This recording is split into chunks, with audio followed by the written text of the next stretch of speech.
दोस्तों नमस्कार, स्वागत है आप लोगों का हमारे चैनल सिविल टेक में।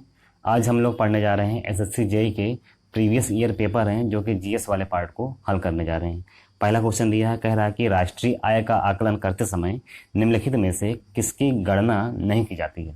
कह रहा क्वेश्चन कह रहा है राष्ट्रीय आय का आकलन करते समय निम्नलिखित में से किसकी गणना नहीं की जाती है।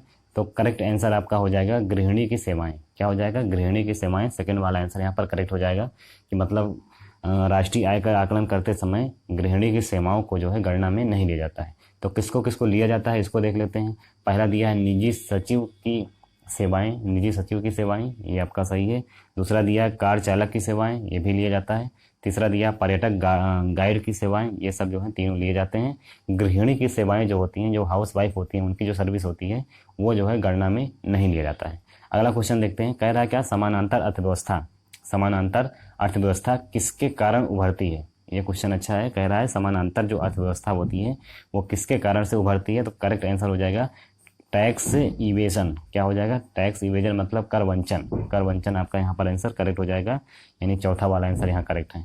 अगला क्वेश्चन देखते हैं, कह रहा है कि भारत में फसलों की बुवाई के अंतर्गत शुद्ध क्षेत्रफल लगभग कितना है।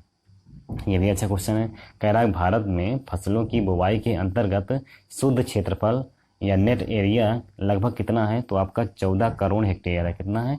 14 करोड़ हेक्टेयर आपका आंसर करेक्ट हो जाएगा। अगला क्वेश्चन दिया, कह रहा है निम्नलिखित में से किस वर्ष सूक्ष्म लघु और मध्यम उद्यम विकास अधिनियम, ठीक है, जो आपका एमएसएमई है, इसका जो है अधिनियम ये कब पारित हुआ था। ये अच्छा क्वेश्चन है। कह रहा है निम्नलिखित में से किस वर्ष में लघु मतलब सूक्ष्म लघु और मध्यम उद्यम विकास अधिनियम ये किस वर्ष में पारित हुआ था।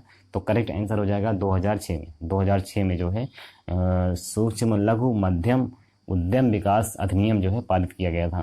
अगला क्वेश्चन दिया, कह रहा है भारत की जनगणना 2011 के अनुसार सर्वाधिक जनसंख्या निम्नलिखित नगरीय युग्मों में से किसमें दर्ज की गई। मतलब सर्वाधिक जनसंख्या नगरीय बताना है, नगर। सर्वाधिक जनसंख्या नगर कौन सा है। तो सर्वाधिक जनसंख्या नगर 2011 की भारत की जनगणना के अनुसार कौन सा है। तो करेक्ट आंसर हो जाएगा दिल्ली एवं मुंबई। यानी दिल्ली और मुंबई एक ऐसे नगर हैं जहां पर भारत की जनगणना 2011 के अनुसार क्या हुआ है, ये सर्वाधिक जनसंख्या वाले नगर कहलाते हैं। अगला दिया है क्वेश्चन, कह रहा है कि राज्य हर जगह है। क्या कह रहा है? राज्य हर जगह है, यह शायद ही कोई अंतराल छोड़ता है। यह कथन किस धारणा की व्याख्या करता है। अच्छा क्वेश्चन है। कह रहा है कि राज्य जो है वो हर जगह है और यह शायद ही कोई अंतराल छोड़ता है। इस कथन की मतलब यह का जो कथन है इसकी किस धारणा को यह व्यक्त करता है। तो करेक्ट आंसर हो जाएगा कल्याणकारी राज्य। क्या हो जाएगा? कल्याणकारी राज्य की धारणा को जो है ये व्यक्त करता है। अगला क्वेश्चन दिया, कह रहा है दूसरे प्रशासनिक आयोग के किस प्रतिवेदन में भारत में नागरिक केंद्रित प्रशासन की पहचान सुशासन की बाधाओं के रूप में की गई है। किसके रूप में की गई है। तो करेक्ट आंसर हो जाएगा आपका 12वां प्रतिवेदन। क्या हो जाएगा? 12वां प्रतिवेदन करेक्ट आंसर हो जाएगा। अगला दिया, कह रहा है कि भारत के राज्यों और केंद्र शासित प्रदेशों को संविधान की किस अनुसूची में सूचीबद्ध किया गया है। अच्छा क्वेश्चन है। कह रहा है भारत के राज्यों और केंद्र शासित प्रदेशों को संविधान की किस अनुसूची में सूचीबद्ध किया गया है। तो करेक्ट आंसर हो जाएगा पहली अनुसूची। पहली अनुसूची में भारत के राज्यों और केंद्र शासित प्रदेशों को संविधान में सूचीबद्ध किया गया है। अगला क्वेश्चन दिया है, कह रहा है कि भारत के संविधान के अनुसार किसी न्यायाधीश को एक उच्च न्यायालय से दूसरे उच्च न्यायालय में स्थानांतरित करने हेतु किससे अधिकृत किया गया है। अच्छा क्वेश्चन है। कह रहा है कि भारत के संविधान के अनुसार, क्या कह रहा है? भारत के संविधान के अनुसार किसी भी न्यायाधीश को एक उच्च न्यायालय से दूसरे उच्च न्यायालय स्थानांतरित करने के लिए किसको नियुक्त किया गया है। तो आपका भारत के राष्ट्रपति होंगे। यानी भारत के जो राष्ट्रपति होते हैं वो चाहें तो क्या कर सकते हैं, वो ये किसी भी न्यायाधीश को एक उच्च न्यायालय से दूसरे न्यायालय में क्या कर सकते हैं, स्थानांतरित कर सकते हैं। अगला क्वेश्चन दिया है कि भारत के संविधान में प्रेस की स्वतंत्रता किस अनुच्छेद के तहत सुनिश्चित की गई है। तो करेक्ट आंसर हो जाएगा आपका आर्टिकल जो है कौन सा हो जाएगा? 19। आर्टिकल 19 में जो है दिया गया है क्या, प्रेस की स्वतंत्रता के बारे में बताया गया है। अगला क्वेश्चन दिया, कह रहा है कि जैन धर्म के पहले तीर्थंकर कौन थे। तो जैन धर्म के पहले तीर्थंकर कौन थे। तो करेक्ट आंसर हो जाएगा ऋषभदेव। ऋषभदेव जो थे वो जैन धर्म के क्या होते हैं, पहले तीर्थंकर माने जाते हैं। और जो महावीर हैं वो आपके 24 तीर्थंकर माने जाते हैं। ठीक है, 24वें तीर्थंकर महावीर को माना जाता है, महावीर स्वामी। अगला क्वेश्चन दिया, कह रहा है महाराजाधिराज की उपाधि लेने वाला प्रथम गुप्त शासक कौन था? अच्छा क्वेश्चन है। कह रहा है कि महाराजाधिराज की उपाधि लेने वाला प्रथम गुप्त शासक कौन था? तो करेक्ट आंसर हो जाएगा चंद्रगुप्त प्रथम। कौन थे? चंद्रगुप्त प्रथम जो थे, इन्होंने महाराजाधिराज की उपाधि धारण किया था। अगला क्वेश्चन दिया, कह रहा चंदावर के युद्ध में मोहम्मद गोरी द्वारा निम्नलिखित में से किस राजा को पराजित किया गया था? चंदावर के युद्ध में कह रहा कि मोहम्मद गोरी द्वारा निम्नलिखित में से किस राजा को पराजित किया गया था? तो करेक्ट आंसर हो जाएगा जयचंद। जयचंद जो थे, जयचंद, चंदावर का जो युद्ध था वो जयचंद और मोहम्मद गोरी के बीच में लड़ा गया था, जिसमें मोहम्मद गोरी जीत जा, मतलब मोहम्मद गोरी जो होते हैं वो विजयी हो जाता है और आपका जयचंद जो होते हैं ये पराजित हो जाते हैं। अगला क्वेश्चन दिया है, कह रहा है 1857 में के विद्रोह में, क्या कह रहा है, 1857 के विद्रोह के दौरान बहादुर शाह ने किसे साहब ए आलम बहादुर का खिताब दिया था? तो अच्छा क्वेश्चन है। 1857 के विद्रोह में बहादुर शाह ने साहब ए आलम बहादुर का खिताब किसको दिया था? तो करेक्ट आंसर हो जाएगा बख्त खान, बख्त खान को दिया था। अगला दिया क्वेश्चन, कह रहा है अगस्त 1925 में केंद्रीय विधानसभा का अध्यक्ष निम्नलिखित में से कौन थे? यानी अच्छा क्वेश्चन है। कह रहा है अगस्त 1925 में केंद्रीय विधानसभा के अध्यक्ष कौन थे? तो करेक्ट आंसर आपका हो जाएगा यहाँ पर विट्ठल भाई पटेल। विट्ठल भाई पटेल जो थे वो अध्यक्ष माने जाते हैं। वो अध्यक्ष थे, किसके अध्यक्ष थे? अगस्त 1925 में केंद्रीय विधानसभा के अध्यक्ष थे। अगला क्वेश्चन दिया है, कह रहा है कि निम्नलिखित में से पृथ्वी की सबसे बड़ी ज्वालामुखी कौन सी मानी जाती है? अच्छा क्वेश्चन है। निम्नलिखित में से पृथ्वी की सबसे बड़ी ज्वालामुखी कौन सी मानी जाती है? तो करेक्ट आंसर हो जाएगा आपका तामू मैसिफ। क्या हो जाएगा? तामू मैसिफ जो है वो क्या है? पृथ्वी की सबसे बड़ी ज्वालामुखी मानी जाती है। अगला क्वेश्चन दिया, कह रहा है निम्नलिखित में से वायुमंडल की कौन सी परत रेडियो संचार को संभव बनाती है? अच्छा क्वेश्चन है। निम्नलिखित में से वायुमंडल की कौन सी परत रेडियो संचार को संभव बनाती है? तो करेक्ट आंसर आपका हो जाएगा आयन मंडल। मतलब कहने का मतलब यह है कि जो रेडियो संचार किस मंडल से होकर के बहता है? तो करेक्ट आंसर हो जाएगा आपका आयन मंडल। आयन मंडल से जो है रेडियो संचार जो है रेडियो का संचार जो है आयन मंडल में होता है। अगला क्वेश्चन दिया है, कह रहा है दक्षिणी अमेरिका के मध्य अक्षांशीय घास के मैदान को क्या कहा जाता है? तो यहाँ पर साउथ अमेरिका की बात किया है, तो साउथ अमेरिका के जो घास के मैदान हैं उनको क्या कहा जाता है? उनको पंपास कहा जाता है। क्या कहते हैं? पंपास कहा जाता है। करेक्ट आंसर आपका पंपास हो जाएगा।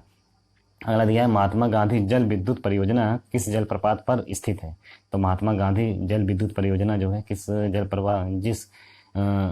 किस जलप्रपात पर स्थित है ये बताना है आपको। तो करेक्ट आंसर हो जाएगा जोग जलप्रपात। आप ये कह सकते हैं कि जो जोग जलप्रपात है इसका आधुनिक नाम भी क्या है? महात्मा गांधी जलप्रपात है। ठीक है। अगला क्वेश्चन दिया, कह रहा है निम्नलिखित में से किस पहाड़ी पर पूर्वी घाट पश्चिमी घाट से मिलते हैं? अच्छा क्वेश्चन है। कह रहा है निम्नलिखित में से किस पहाड़ी पर पूर्वी घाट और पश्चिमी घाट जो है एक दोनों से मिलते हैं? तो करेक्ट आंसर हो जाएगा नीलगिरी की पहाड़ियाँ, जो कि तमिलनाडु में स्थित हैं। नीलगिरी की पहाड़ियाँ जो हैं वो पूर्वी घाट और पश्चिमी घाट दोनों को मिलाती हैं। अगला क्वेश्चन दिया है, कह रहा है कि किस राज्य सरकार ने रिश्ता परियोजना की शुरुआत की थी? किस राज्य सरकार ने रिश्ता परियोजना की शुरुआत की थी? तो करेक्ट आंसर हो जाएगा आपका हिमाचल प्रदेश। हिमाचल प्रदेश की जो राज्य सरकार है उन्होंने क्या किया है? रिश्ता परियोजना की शुरुआत किया है। अगला क्वेश्चन दिया है, कह रहा है नवंबर 2017 में निम्नलिखित में से किस स्थान पर भारत का पहला जनजातीय उद्यमिता शिखर सम्मेलन आयोजित हुआ था? तो अच्छा क्वेश्चन है। ये 2017 का करंट अफेयर है। इसमें कह रहा है कि नवंबर 2017 में किस स्थान पर भारत का पहला जनजातीय उद्यमिता शिखर सम्मेलन आयोजित हुआ था? तो करेक्ट आंसर हो जाएगा दंतेवाड़ा। दंतेवाड़ा यहाँ पर जो है आपका करेक्ट आंसर हो जाएगा। अगला दिया है प्रधानमंत्री जनधन योजना किससे संबंधित है? प्रधानमंत्री जनधन योजना है वो किससे संबंधित है? तो वित्तीय सेवाएं, फाइनेंशियल सर्विस से संबंधित है। आपका वित्तीय सेवाएं से संबंधित है। अगला क्वेश्चन दिया, कह रहा है कि निम्नलिखित में से किसने विश्व भारोत्तोलन चैंपियनशिप 2017 में स्वर्ण पदक जीता है? तो निम्नलिखित में से किसने विश्व भारोत्तोलन चैंपियनशिप 2017 में स्वर्ण पदक किसने जीता है? तो करेक्ट आंसर हो जाएगा एस मीराबाई चानू। कौन है? एस मीराबाई चानू जो है ये विश्व भारोत्तोलन चैंपियनशिप 2017 में क्या किए हैं? 2017 में स्वर्ण पदक जीते हैं। अगला क्वेश्चन दिया है, कह रहा है निम्नलिखित में से वर्ष 1952 में आयोजित ओलंपिक में कांस्य पदक किसने जीता था? तो करेक्ट आंसर हो जाएगा आपका केडी जाधव। केडी जाधव ने वर्ष 1952 में ओलंपिक में कांस्य पदक जीता था। अगला क्वेश्चन दिया, कह रहा द अनसीन इंदिरा गांधी किसके द्वारा लिखा गया है? तो ये करेक्ट आंसर हो जाएगा डॉक्टर पी के माथुर। डॉक्टर के पी माथुर द्वारा जो है द अनसीन इंदिरा गांधी नामक बुक जो है लिखी गई है। अगला क्वेश्चन दिया कह रहा है निम्नलिखित में से किसने अगस्त 2017 में द्रोणाचार्य पुरस्कार प्राप्त किया है। तो अच्छा क्वेश्चन है, कह रहा है निम्नलिखित में से किसने अगस्त 2017 में द्रोणाचार्य पुरस्कार प्राप्त किया है। तो करेक्ट आंसर आपका हो जाएगा ब्रिजभूषण मोहंती। कौन है? ब्रिजभूषण मोहंती जो है करेक्ट आंसर हो जाएगा। अगला दिया क्वेश्चन कह रहा है कि भारतीय भौगोलिक उपदर्शन रजिस्ट्री ने निम्नलिखित में से किसे भौगोलिक संकेतक टैग प्रदान किया है। अच्छा क्वेश्चन है, भारतीय भौगोलिक उपदर्शन रजिस्ट्री ने निम्नलिखित में से किसको भौगोलिक संकेत टैग जो है GI टैग किसको प्रदान किया है। तो करेक्ट आंसर होगा आपका, देखिए ऑप्शन दिया गया, कह रहा है कि बंगलार रोसोगोल्ला है, दूसरा दिया आपका महाबलीपुरम पत्थर की मूर्तिकला है, तीसरा आपका दिया है आपका बंगनापल्ली आम है, और चौथा दिया ऑल ऑप्शन आर करेक्ट। तो आपका 2017 की बात कर रहा है ये, 2017 में GI टैग इन तीनों को दिया गया था। तो ऑल ऑप्शन आर करेक्ट, यहाँ पर आंसर करेक्ट हो जाएगा। अगला दिया अक्टूबर 2017 में निम्नलिखित में से कौन से देशों ने इप्सा न्यास निधि समझौते पर हस्ताक्षर किया है। अच्छा क्वेश्चन है, अक्टूबर 2017 में निम्नलिखित में से कौन से देशों ने इप्सा न्यास निधि समझौते पर हस्ताक्षर किया है। तो करेक्ट आंसर हो जाएगा भारत, ब्राज़ील और साउथ अफ्रीका। भारत, ब्राज़ील और साउथ अफ्रीका यहाँ पर आंसर करेक्ट हो जाएगा। अगला क्वेश्चन दिया कि भारत के किस पड़ोसी देश ने रुपए को मुद्रा के रूप में प्रयोग नहीं किया जाता। अच्छा क्वेश्चन है, भारत के कौन सा ऐसा पड़ोसी देश है जहां पर जो है रुपए को मुद्रा के रूप में प्रयोग में नहीं लाया जाता है। तो करेक्ट आंसर हो जाएगा आपका बांग्लादेश। बांग्लादेश जो है उस वहाँ पर रुपया को मुद्रा में प्रयोग में नहीं लाया जाता है। अगला क्वेश्चन दिया कह रहा है एक कंप्यूटर में सभी अंकगणितीय तथा तार्किक परिचालन किसके द्वारा किया जाता है। एक कंप्यूटर में सभी अंकगणितीय तथा तार्किक परिचालन किसके द्वारा किया जाता है। तो करेक्ट आंसर आपका हो जाएगा ALU जो है ALU द्वारा किसी भी कंप्यूटर में सभी अंकगणितीय एवं तार्किक परिचालन किए जाते हैं। अगला क्वेश्चन दिया कंप्यूटर शब्दावली में HTML का असंक्षिप्त रूप क्या है, यानी HTML का फुल फॉर्म पूछ रहा है क्या होता है। तो करेक्ट आंसर हो जाएगा हाइपर टेक्स्ट मार्कअप लैंग्वेज। क्या हो जाएगा? हाइपर टेक्स्ट मार्कअप लैंग्वेज जो है यहाँ पर करेक्ट हो जाएगा। अगला क्वेश्चन दिया कह रहा है कि जब किसी अपक्रिया में एक पदार्थ में ऑक्सीजन का ह्रास होता है तो उसे क्या कहा जाता है। अच्छा क्वेश्चन है, जब किसी अपक्रिया में एक पदार्थ में ऑक्सीजन का ह्रास होता है तो उसे क्या कहते हैं। उसे रिडक्शन कहते हैं या अपचयन कहते हैं। क्या कहते हैं? रिडक्शन कहते हैं। तो आपका रिडक्शन वाला आंसर यहाँ पर करेक्ट हो जाएगा। अगला क्वेश्चन दिया कह रहा है निम्नलिखित में से कौन सा कैल्शियम कार्बोनेट का एक रूप नहीं है। निम्नलिखित में से कौन सा कैल्शियम कार्बोनेट का एक रूप नहीं है। तो करेक्ट आंसर हो जाएगा लाइम वाटर। चूने का जो पानी होता है वो कैल्शियम कार्बोनेट का रूप नहीं होता है। बाकी आपका जो है चूना पत्थर हो गया, खड़ी यानी चाक हो गया, संगमरमर हो गया, ये सब क्या है, ये कैल्शियम कार्बोनेट के रूप होते हैं। अगला क्वेश्चन दिया कह रहा है आर्सेनिक, नाइट्रोजन और फास्फोरस में से कौन सा तत्व सबसे अधिक विद्युत ऋणात्मक है। तो 4 ऑप्शन आपका 3 ऑप्शन दिया कह रहा है आर्सेनिक, नाइट्रोजन और फास्फोरस में से सबसे अधिक विद्युत ऋणात्मक तत्व कौन सा है। तो करेक्ट आंसर हो जाएगा नाइट्रोजन। नाइट्रोजन जो है वो इन तीनों में से सबसे अधिक विद्युत ऋणात्मक तत्व होता है। अगला क्वेश्चन देखते हैं, कह रहा है क्या निम्नलिखित में से कौन सा कथन क्रांतिक कोण के लिए सही है। क्रांतिक कोण के लिए कौन सा कथन सही है ये बताना है आपको। पहला दिया क्या, कह रहा है आपतन कोण 90 डिग्री होता है। दूसरा दिया प्रकाश किरण विरल माध्यम से सघन माध्यम में जाती है। तीसरा दिया है कि प्रकाश किरण सघन माध्यम से विरल माध्यम में जाती है। तो करेक्ट आंसर बताना है। तो करेक्ट आंसर पहला और तीसरा वाला सही है। पहला और तीसरा वाला आंसर करेक्ट है। तो पहला तीसरा किसमें दिया है, दूसरे वाले में दिया है। तो दूसरा वाला आंसर यहाँ पर करेक्ट हो जाएगा। अगला क्वेश्चन दिया कह रहा है कि स्पष्ट प्रतिध्वनि सुनने के लिए मूल ध्वनि तथा परावर्तित ध्वनि के मध्य समय का अंतराल कम से कम कितना अवश्य होना चाहिए, ये बता रहा है। कह रहा है कि स्पष्ट प्रतिध्वनि सुनने के लिए मूल ध्वनि और परावर्तित ध्वनि के मध्य में जो समय का अंतराल है कम से कम कितना होना चाहिए। तो करेक्ट आंसर हो जाएगा 0.1 सेकेंड। कितना होना चाहिए?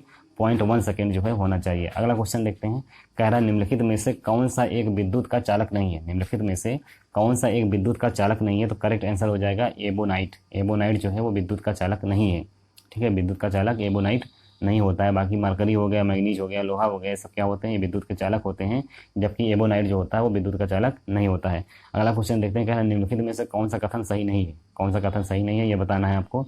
तो पहले कथन देख लेते हैं। ऑप्शन क्या दिया है, पहला दिया है एक विद्युत मोटर विद्युत ऊर्जा को यांत्रिक ऊर्जा में बदलता है। कह रहा है कि जो विद्युत मोटर होता है वो विद्युत ऊर्जा को यांत्रिक ऊर्जा में बदलता है। तो ये आपका आंसर करेक्ट है।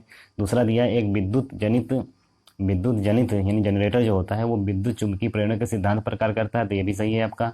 अगला क्वेश्चन दिया कि किसी लंबी वृत्ताकार विद्युत धारावाही कुंडली के केंद्र पर चुंबकीय क्षेत्र समानांतर सीधे क्षेत्र रेखाएं होती हैं, ये भी सही है। चौथा आपका दिया है कि हरे विद्युत रोधन वाली तार प्रायः क्या होती है, विद्युन्मय तार होती है, ये वाला आंसर आपका गलत है। ठीक है, कह रहा है क्या कि एक जो हरे विद्युत रोधन वाले तार होते हैं वो प्रायः क्या होते हैं, विद्युन्मय तार होते हैं, ये वाला आंसर यहाँ पर गलत हो जाता है।